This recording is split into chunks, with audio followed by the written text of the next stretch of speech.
Hi guys, welcome back to Factorio Vanilla. This is episode 25. So last time we started building our roboports and we also took care of a small biter infestation over here. I think we are going to want to take care of those more and more as time goes on, so let's grab some laser turrets. So we've got batteries being brought in, that's easy. We've got steel down here, yep, and we need some green circuits which we've got just below, so we've actually got everything we need already to make laser turrets. So that's nice and simple. So if we grab our assembly machine and put it there, seems reasonable. We can then bring these up on two different sides. So got to be careful we don't block off our blue circuit bus on the way. But how do we want to do this? Well, I think that if we bring them up here, and we've run out of underground belts. That's not brilliant. I thought we had more of those. Do we have any in the box over here? Nope, we've actually run out of them completely. So okay, quick trip back to the start of the bus to grab some more underground belts. And they are around here somewhere, aren't they? I forget, did I build them around here or did I build them somewhere else? There they are. So let's grab the whole lot of them, and we've still got plenty of splitters, so that'll be okay.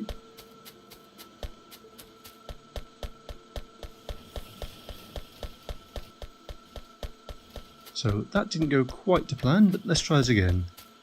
So we've now got our underground belts, and we want to run them up to there,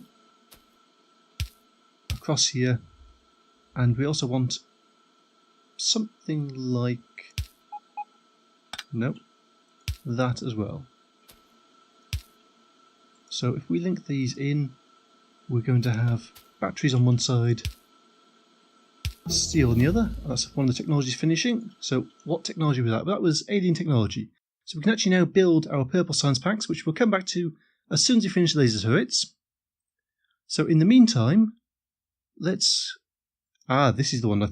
No, that also doesn't carry on quite as far as I thought. Oh, that's odd. Let's just take a quick look at this then. Combat robotics, robot damage, military. Follow robot count goes down quite a way, yeah. Combat robotics goes down quite a way. Combat robotics as well. But not the speed ones. That's strange, I thought they did. But okay, so if we increase the size of the worker cargo size, then our robots can carry more at once, and that will also sort of speed things up a bit. So we're going to look at what we need for laser turrets. So they need 20 steel, 20 electronic circuit, and 12 battery. So if we bring in the steel and the electronic circuit on the same side, and then just have a belt dedicated to the batteries, is that ideal, or do we want... it should be doable.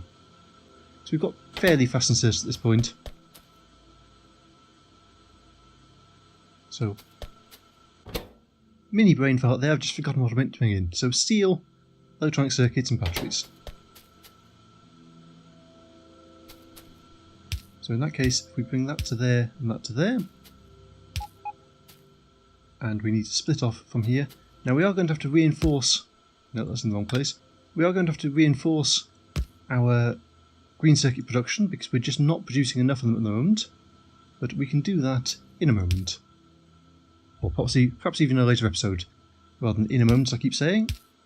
But either way, let's get the steel coming up here, our green circuits coming along as well, and we want to hook back batteries in on this side instead.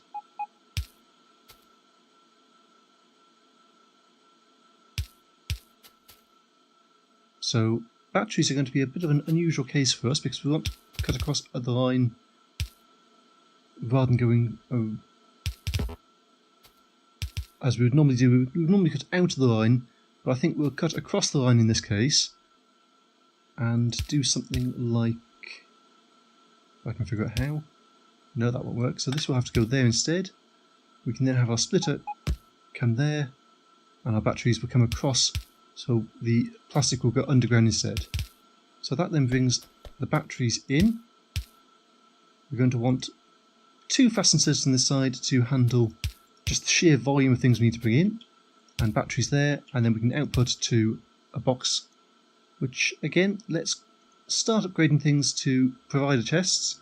So we're going to want to actually build provider chests because we're going to need quite a few of them over time, but that's then everything we need there. And if we give this some power, it will start dragging in and making some laser turrets. And again, I think 1 stack of those should be enough for most of what we need. So what was it I said we were going to do next? Well, we've created our laser turret now, so that's underway. We could go and look at green circuits, or what else was it? Oh yeah, we were going to do purple science. So I think at the moment we've got all 120 of our alien goop in our pocket.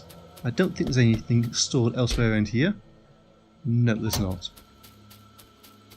And purple science, where do we want to tie it in actually? Because we've got our lab complexes down here somewhere.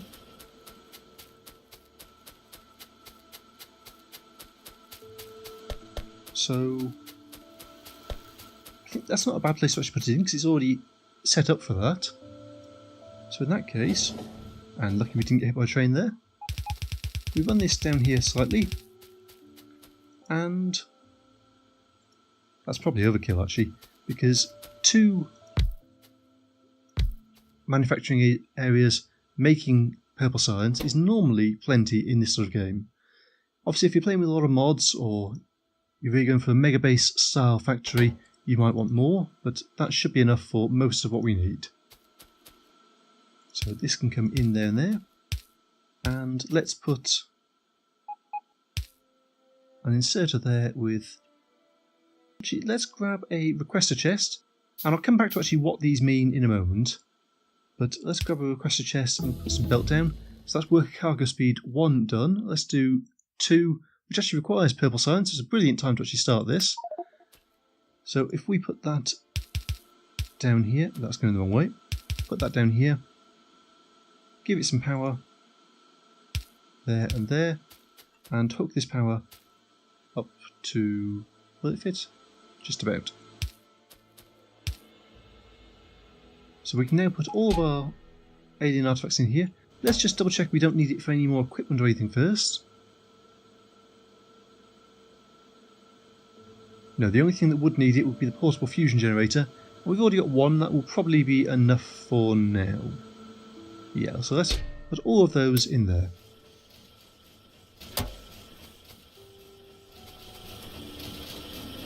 So these should output, and they actually output 10 science packs at a time. So that's why I say that 2 of them will be plenty. There you go, so you can see them coming down, and they'll come onto here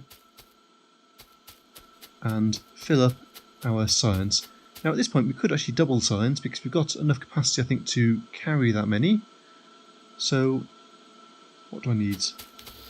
Need a lot more iron plate for that, and we want to put some lights down over here so we can actually see what's going on.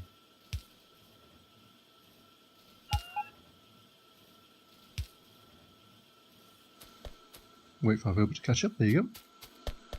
So if we run back up here, grab some iron, we can double the speed of our research at that point, and after that we probably never need to touch our research side of things again, because everything is fully automated, it's all set up ready to go.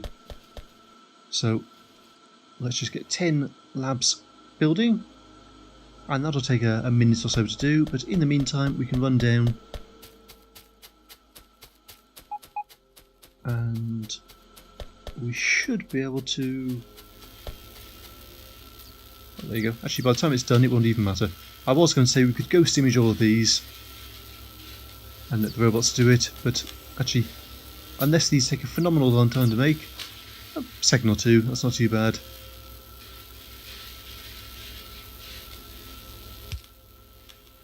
Of course, that's the problem with robots, if they steal things from your hand before you can put them in. So it'd be a really nice feature actually if you could have the last item not automatically replaced. Although I can see some downsides to that as well. So if I run across and before I could even put the next one down, it's been stolen from my hand. So we will have to wait another few seconds just for these to actually catch up. But in the meantime, let's grab some inserters. And these ones I won't run out of because I've got hundreds in my hand.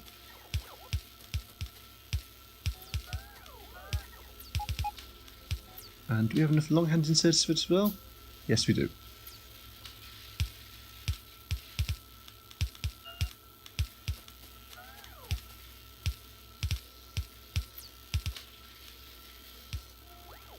So the final things then will be power for the whole thing. Is that in the right place? No, I don't think it is.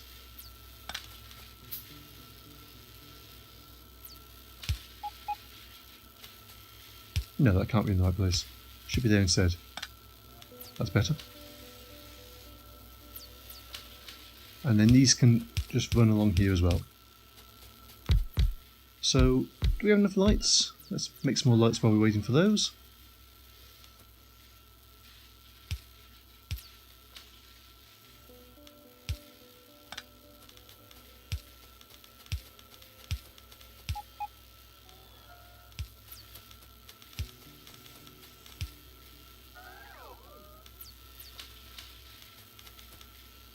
There you go, so our production should keep up with that, because as you can see, purple is struggling a little bit, but don't forget, a lot of that has just gone into filling all these up. We can check back in a bit and see how well it's actually doing, but let's put some protection down for this as well. Do we have any laser turrets made yet? No, we don't. And we currently lacking the electronic circuits and batteries to make them. So, I think that's an area that's open to attack, so probably we'll have put something down to protect it.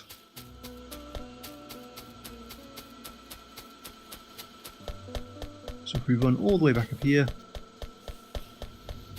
what we can start to do actually, we don't have any logistics slots yet, so that's something we can do as a next research. But I said before I would talk about how the logistics chest worked.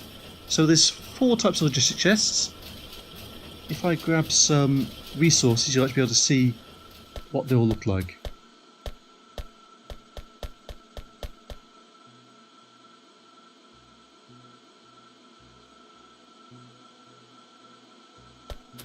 So making one of each, but won't get to use them just yet. But looking at these, you've got your active provider chest, passive provider, requester and storage. So the simplest one to explain would be the requester chest. So if you put a requester chest down, then you can tell it what to request.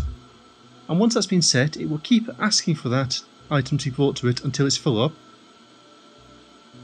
And so you can use that as an input for factory points. Like I did with the purple science, I've used the requester chest, which would request alien artifacts, and then anything within range would try and deliver purple artifacts to it. The next simplest one is the passive provider, and what this does is, like up here, it will store anything you put in it, but it also tells the robot network, which we should still be in range of the robot network by here. No, we're actually just out of range for that one, but it would tell the roboport network of, hello, there's items here that you can use, and if you need any, you can come collect some. So robots will then look to see whether any, in this case, laser turrets, would look to see if any laser turrets are needed, and if they are, they'll go grab them, take them to wherever the blue requester chest is. The next one then is active provider chests, and these say, I've got something in me, please empty me.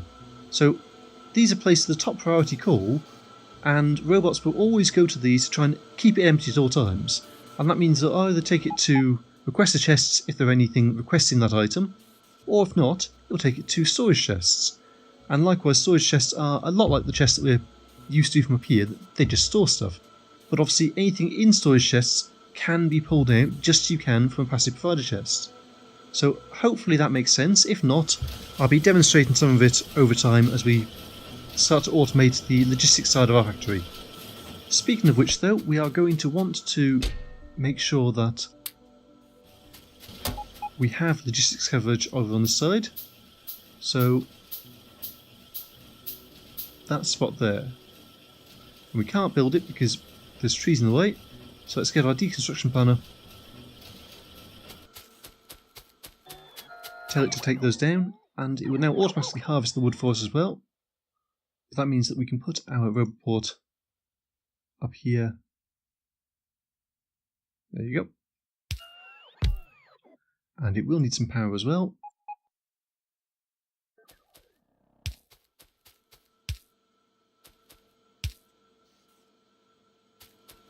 So now, whenever we are in range of this orange network, and that's something we need to do because we haven't actually connected up the two networks. If you can see over there, there's a break in the orange network because they're not actually connected. In fact, you can highlight that by showing that's one network there.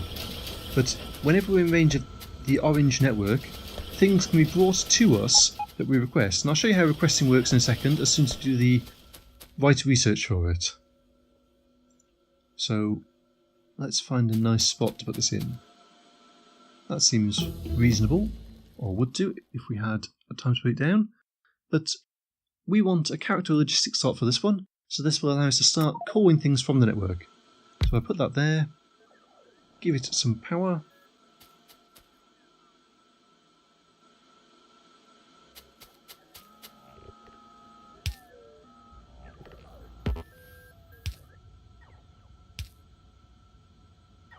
And we'll see in a moment when this fills up how logistics slots work and how I can call things from the network to actually give me what I need. So what do we want to do next? Well, we've got our roboports start to be up and running. We will want to put more of them down over time. We've got our power generating enough.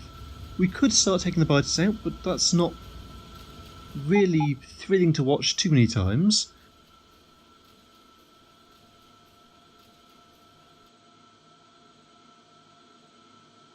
I'm actually at a little bit of a loss for words. There you go, that's logistics slots 1 done, so that gives me something to talk about. So I'll show you how that works in a moment, but in the meantime, what do we want to do? Well, I think at this point we probably want to start working back towards the rocket. So what do we need to get to the rocket silo? Well, it needs lots of things to make it, but how do you actually get to that point? We're going to need productivity modules, we're going to need level 2 and 3 of that, we're going to need speed modules level 2 and 3, as well as rocket shooting speed, and we've actually done all of these already, which led us up to this point. So I think if we start working on rocket shooting speed, we can start down the route towards a rocket. So in the meantime, what do we want to do? Oh, I was going to show you how the logistics slot works, wasn't I? So as you can see, we've now got this new bar in the middle, and if I left click on it, I can tell it what to select. So let's say we always want to have iron plates. We always want to have 100 iron plates in our inventory. So this will now check, and if there's anywhere in range that can supply iron plates, then robots on the network will bring the iron plates to me. Now at the moment, there's nowhere in range that can actually supply iron plates because nowhere is actually collecting iron plates in terms of logistics network. So that's not a bad spot to put it. Let's put a provider chest there, hook it up with a fast inserter, and it's going to need some power as well. There you go. So what you will now see, if I zoom out, you can just about see them in this corner down here, that there are robots coming up from the roboport where we first built them, and they are travelling across the map, and they can see that there are 90 coming up on 100 and something iron plates in the network. So they've got a queue to pick up some iron plates, and then they'll bring the iron plates to me. So if we look at my inventory, you'll see that I'm now starting to collect iron plates, which means that I can start to actually ask for whatever things I want. So again, that will start to really speed up what I can do in the game. So I can run past there now because I don't need... And you've just witnessed the safety net I've got in place, because when I ran into the middle of here, that raised. Of course, it didn't go quite to plan, because when that raised, it also raised this barrier as well, so I couldn't get out. But the train then ran into the gate here rather than me, so I was saved, I wasn't killed. But in the meantime, let's put... Well, we want to automate our repair packs as well, because that way anything that's damaged in the base can be automatically repaired. So I think that's the next thing we're going to do. So we will put down an assembly machine. And there looks like a possible place for it. So what do assembly machines, what do they need? They need electronic circuits and gears. So in that case, if I hack down some of these trees,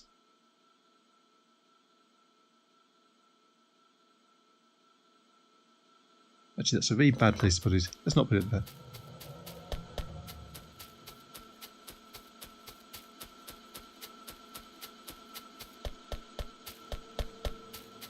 That actually seems a much better place to put it because we can grab it much more easily from there. So I've put this down here.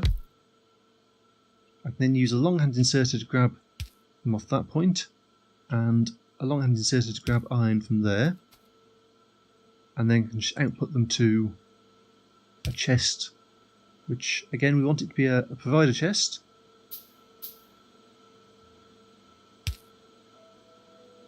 And we want to power this somehow. So in fact we can replace that one with a larger pole. Tell this to make repair packs. And tell this we want... I think a whole row is a good plan for that. So why is that not making repair packs? Because I need gears, not iron plate. So okay, let's move the whole thing down slightly. Take that out as well. In fact, take this out as well because we can get our gears straight from here.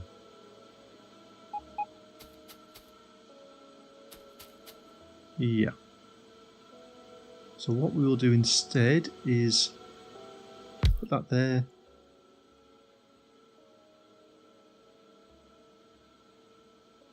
Grab that, put it into there, and again use the fast inserter there instead. So this will now make repair packs instead, and this will make gears. That should work a little bit better.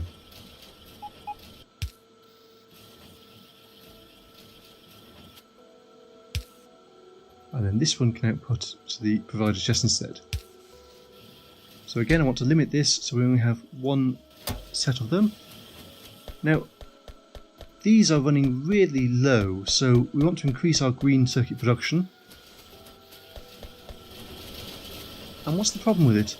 The problem actually is we've not got enough copper coming through to reach the end. Now a couple of ways we could sort that. We could improve the amount of copper coming through this line, because this line is looking fairly depleted. And this line is looking fairly depleted because we're actually using as much as we can use from here, just going straight into that. So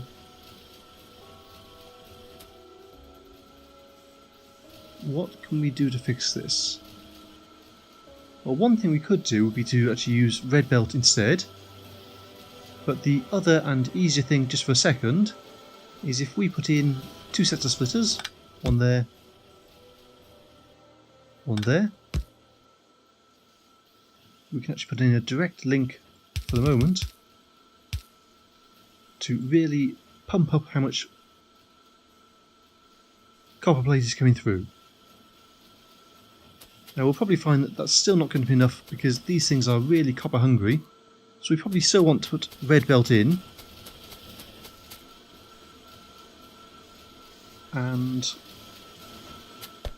I think we'll do that, then we'll call the episode to the end.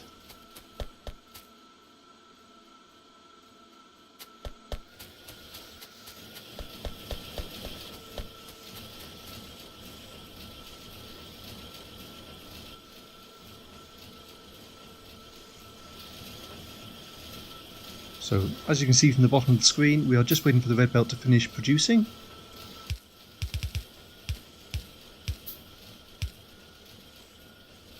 Now I can't automatically tell the robots to upgrade those.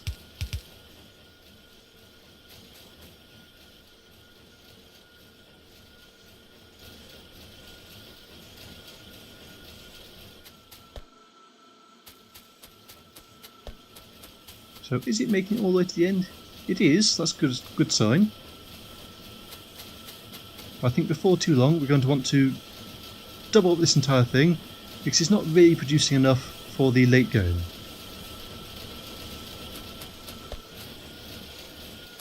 So actually I think I'm going to call the episode there, and next time we'll work on really bulking up our green circuit production, and to do that we are going to want to really tap out this a lot more. So if I run over to it you'll see a bit better. This is not producing anywhere near enough copper for what we need now, and we're actually not using that much, well, we're actually using none of this big patch over here because it's all been tapped off at the moment and replaced by our supply, which will run out reasonably quickly, but we can actually reroute all of this at the moment up to our big smelting setup at the top, which will take me, I should take the car really. So if I run to the car, grab the car,